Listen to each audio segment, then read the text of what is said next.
Best health packages up to 80% discount. Tirumala Diagnostics. నమస్తే welcome to Suman TV. Bezawada రాజకీయాలు కాకరేపుతున్నాయి. TDP MP Kesineni Nani పార్టీని వీడబోతున్నట్లు ప్రచారం జరుగుతుంది. అట్లాగే ఆయన ముఖ్యమంత్రి జగన్ను కూడా కలవబోతున్నట్లు కూడా ఈరోజు వార్తలు వెలువడ్డాయి.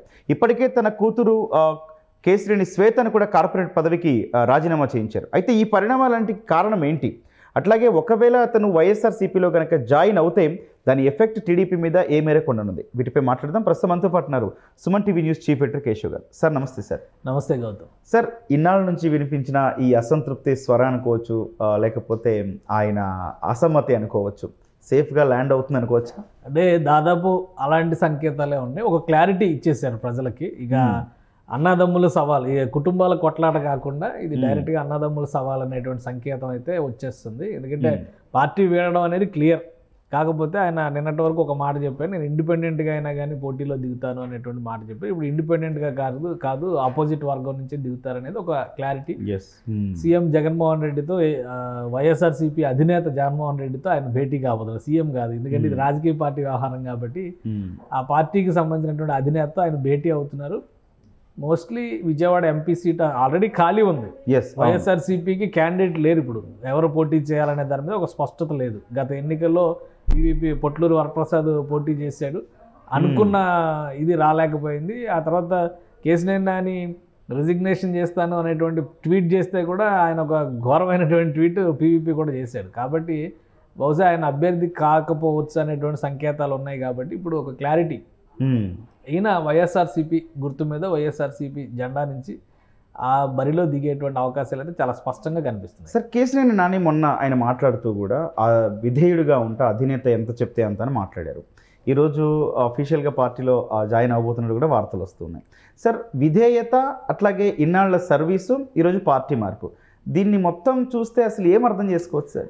ఒకటి కేసినేని నాని ఒక డిఫరెంట్ మెంటాలిటీ. అది మనం ఆ పర్సనాలిటీని స్టడీ చేయాలంటే ఏంటంటే ఏదో నాకు నేనే బాస్ అని ఫీల్ అయ్యేటువంటి పర్సనాలిటీ లాగా అనిపిస్తుంది. కానీ ఒక పార్టీలో ఉన్నప్పుడు ఆ పార్టీ ఐడియాలజీని కానీ పార్టీ విధానాలను కానీ పాలసీస్ని కానీ గౌరవించాల్సినటువంటి బాధ్యత చాలా స్పష్టంగా ఉంటుంది. అవును, దాన్ని మీరి నా విధేయత నేను ప్రదర్శిస్తాను అంటే ఎక్కువ కాలం భరించేటువంటి పరిస్థితి ఉండదు. ఎందుకంటే మనం 2009 ఎలక్షన్స్ అప్పుడు ఈయన ఎంటర్ అయ్యారు. అవును, ప్రజారాజ్యం పార్టీకి సంబంధించి ప్రయత్నం చేసుకుని అక్కడ టికెట్ రాకపోతే ఎన్ని శాపనార్థాలు పెట్టి బయటకు వచ్చారో తెలుసు. అందుకని ఈయన ఏ రాజకీయ పార్టీ కూడా దగ్గర తీసుకునేటువంటి ప్రయత్నం చేయలేదు.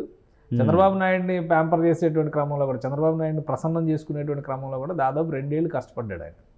చివరికి పాదయాత్ర సమయంలో ఆయన చేసినటువంటి సర్వీసెస్ వీటన్నింటిని దృష్టిలో పెట్టుకుని 2014లో అవకాశం ఇచ్చారు, 19లో అవకాశం ఇచ్చారు. 2014లో 19లో కూడా ఆయనకు నచ్చింది చేస్తూ వెళ్ళాడు, కానీ పార్టీకి నచ్చింది ఆయన ఎప్పుడు చేయలే.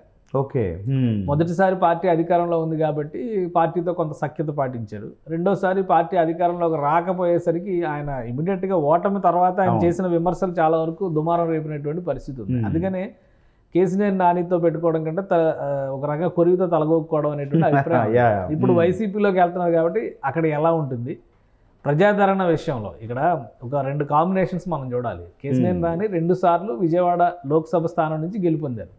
మొదటిసారి 2014లో దాదాపు 70,000 పైచులకు ఓట్ల మెజారిటీతో గెలుపొందారు. బీజేపీ, టీడీపీ, జనసేన కాంబినేషన్ అది. అవును, లాస్ట్ టైం జరిగింది ఎవరికి వారే విడివిడిగా పోటీ జరిగినటువంటి సందర్భంలో కేసినేని నాని ఒక రకంగా వైఎస్ఆర్సీపీ వేవ్ని తట్టుకుని 8,000 ఓట్ల మెజారిటీతో మాత్రమే గెలుపొందారు. అంటే పీవీపీ ఒక రకంగా వైసీపీ నుంచి సరైన నాయకత్వం లేదు లోక్సభ స్థానానికి సంబంధించి అనుకునేటువంటి క్రమంలో కూడా పీవీపీ గట్టి పోటీ ఇచ్చినట్టుగానే కనిపిస్తుంది మనకు.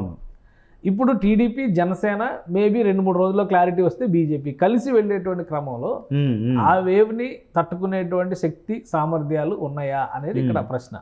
అవును. సో ఆయన ఏంటంటే తనకి అనుకూలంగా ఉన్నటువంటి వర్గాన్ని టీడీపీ నుంచి చీల్చేటువంటి ప్రయత్నం చేస్తున్నారు అనేది కూడా చాలా స్పష్టంగా కొన్ని నెంబర్ ఆఫ్ టికెట్స్ కూడా అడిగారని చెప్పి వార్త.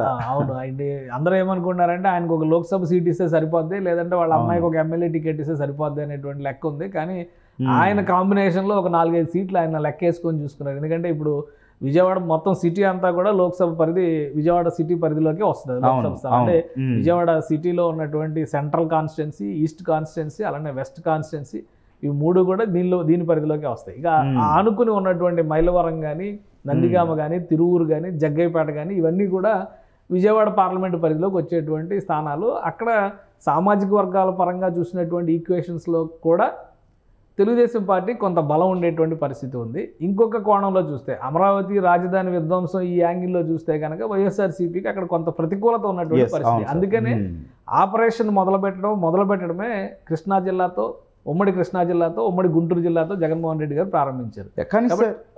కానీ సార్ ఒక చిన్న ఆలోచన, ఎందుకంటే చాలా సీనియర్ నాయకులు ఏ స్వరం వినిపించినా గట్టిగానే ఉంటుంది కేసీఆర్ అనేది.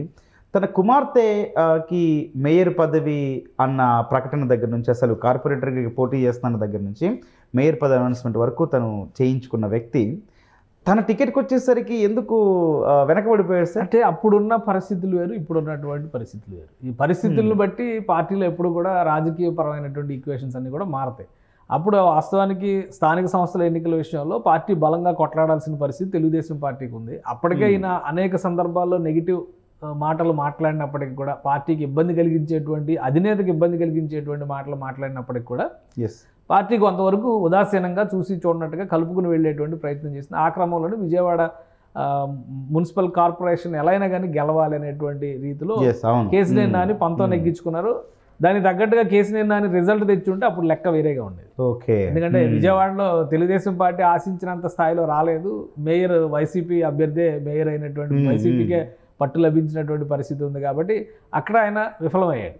అంటే నెక్స్ట్ లెవెల్లో చూస్తే కనుక మనం ఆ తర్వాత జరిగినటువంటి పరిణామాల్లో కూడా, మొన్న చంద్రబాబు నాయుడు అరెస్టు తర్వాత కేసీఆర్ నాని చేసినటువంటి కొన్ని పనులు, రాష్ట్రపతి నుంచి లోక్సభ స్పీకర్ వరకు అందరికీ లేఖలు రాయడం కానీ, ఢిల్లీలో అపాయింట్మెంట్లు తీసుకునేటువంటి క్రమంలో అదంతా కూడా ఒక కష్టమైనటువంటి క్లిష్టమైనటువంటి సందర్భంలో అధినేత వెంట ఉన్నాడు అనేటువంటి ప్రొజెక్షన్ ముఖ్యంగా ప్రజల ముందర వచ్చింది. కానీ అంతకంటే ఎక్కువ వ్యవహారాలు అంతర్గతంగా జరిగినాయి. అంటే జరిగిన వ్యవహారాలు అంతర్గతంగా ఉన్నాయి. ఆయన ప్రదర్శన మాత్రం బహిరంగ అవకాశం ఉన్న చోట ఆయన బహిరంగ ప్రదర్శన చేశారనేది చాలా క్లియర్గా కనిపిస్తుంది. అందుకనే అధిష్టానం బహుశా ఉపేక్షించకూడదు అనేటువంటి, ఎందుకంటే కేసీఆర్ నానిని కాదని మరి ఎవరినైనా ఇంకొకరిని తీసుకొచ్చి అక్కడ రంగంలో దింపితే లెక్క వేరేగా ఉండేది. కేసీఆర్ ఫ్యామిలీ నుంచి వాళ్ళ సొంత తమ్ముడికే టికెట్ ఇవ్వాలని, అంటే అన్నను కాదని తమ్ముడిని ప్రిఫర్ చేయాల్సినటువంటి అనివార్య స్థితి సొంత పార్టీలో ఎందుకు వచ్చిందని ఫస్ట్ కేసీఆర్ నాని సమాధానం చెప్పుకోవాల్సినటువంటి, దానికి సమాధానం చెప్పకుండా నా అవసరం పార్టీకి లేనప్పుడు నేను పార్టీని కూడా వదిలేయాల్సినటువంటి అవసరం ఉంది అంటే ఇంకా చాలా చాలా కంట్రోల్ చేసుకొని మాట్లాడాడు ఆయన అని అనుకోవాలి. రేపు ఎలక్షన్లో కనుక డైరెక్ట్గా ఆయన అభ్యర్థిగా దిగితే మరొక కొడాలి నానిని, మరొక వల్లభనేని వంశీని చూసినట్టే కేసీఆర్ నానిని కూడా చూడాల్సి ఉంటుంది. చంద్రబాబు నాయుడు విషయంలో కానీ, ఆయన కుటుంబం విషయంలో కానీ, తెలుగుదేశం పార్టీ విషయంలో కానీ తరతమ భేదాలు లేకుండా అదొక రకమైనటువంటి పదజాలం. ఇప్పుడు ఆ స్పెషల్ డిక్షనరీ ఒకటి తయారు చేసుకున్నారు కదా, ఆ డిక్షనరీని ఉపయోగించేటువంటి పరిస్థితి 100% ఉంటుంది. గతంలో చిరంజీవి విషయంలో కూడా ఆయన అలాంటి డిక్షనరీని ఉపయోగించి పూర్తిగా ప్రజల ముందర ఒక దోషిగా నిలబడినటువంటి పరిస్థితి. అందుకని రాజకీయంగా మళ్ళీ నిలదొక్కుకోవడానికి 4-5 ఏళ్ళు పట్టింది అప్పుడు కేసీఆర్. ఈ ఎపిసోడ్స్ తర్వాత ఒకవేళ తను వైసీపీలో జాయిన్ అయ్యే పరిస్థితి ఉంటే సార్, టీడీపీకి మైనస్సా లేకపోతే తన జాయినింగ్తో వైసీపీకి ప్లస్సా, ఎట్లా అర్థం చేసుకోవాలి? అంటే టీడీపీ పైన అయితే కొంత ప్రభావం చూపించేటువంటి అవకాశం ఉంది. ఎందుకంటే సామాజిక వర్గాల పరంగా, కుటుంబ పరంగా కూడా ఒకే వైపు నుంచి పోటీ జరుగుతున్నటువంటి పరిస్థితి. ఒకే ఫ్యామిలీ, ఒకే కుటుంబం, ఒకే సామాజిక వర్గం నుంచి, కాబట్టి అక్కడ ఓట్ల చీలిక అనేది ఇబ్బందికరంగా ఉంటుంది.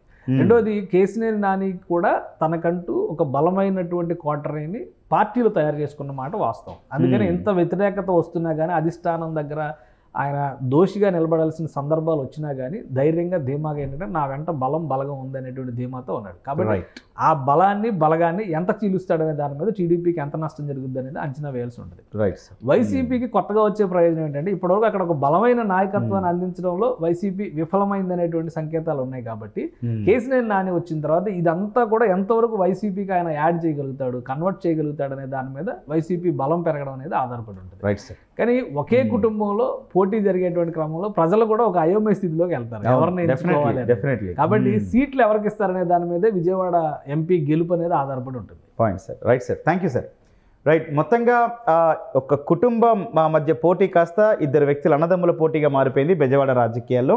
అయితే కేసీఆర్ నాని ఆ వైసీపీ కండువా కప్పుకునేందుకు రంగం సిద్ధమైపోయింది. అయితే ఇరు పార్టీలకు, అటు టీడీపీ ఇటు వైఎస్ఆర్సీపీకి రెండింటికి కూడా బెజవాడ ఎంపీ సీట్ చాలా కీలకం. ఎందుకంటే మొత్తం విజయవాడ మీద ప్రభావం చూపించే సీటు కావడంతో మరి ఆయన ప్రభావం ఎట్లా ఉండబోతుందంటే కాలమే సమాధానం చెప్పాలి. Thank you.